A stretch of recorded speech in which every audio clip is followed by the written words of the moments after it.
Olivier Amar a parlé dans le congrès Marrakech de la cryopréservation de la graisse. Et ça, je pense qu'on va arriver à cette idée-là, que tout notre matériel humain, quand on est jeune, est important et il faut peut-être faire des banques de données. Par exemple, nous, on sait que le PRP, qui est illégal en France, mais qui est utilisé ailleurs, s'il est fait avec des gens de plus de 50 ans, il est pauvre en facteur de croissance. Quand on prend du nanofat, quand la personne a plus de 50 ans, il est pauvre en facteur de croissance.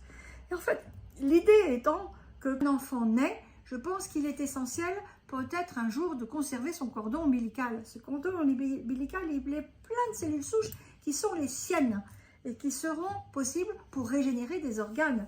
Imaginez qu'un enfant naisse et puis à 15 ans, il a un cancer. On peut régénérer probablement son organe grâce à ces cellules souches à lui, de son cordon ombilical à lui.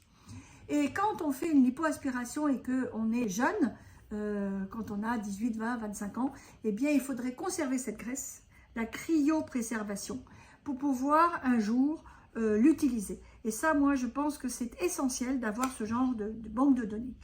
Donc, il nous a expliqué comment est-ce qu'on pouvait filtrer pour conserver au mieux. Il dit bien sûr que le nombre de cellules souches dépend de l'âge, puisque je vous dis qu'après 50 ans, c'est vraiment devenu pauvre. Il faut avoir une hétérogénéité également des tissus, donc il faut savoir où on le préserve.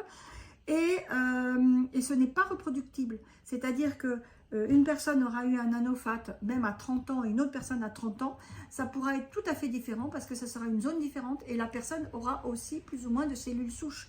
Donc tout ça n'est pas reproductible. Mais on va arriver à des laboratoires qui vont pouvoir améliorer l'histoire et surtout il va falloir préserver nos propres cellules. Voilà, je vous remercie.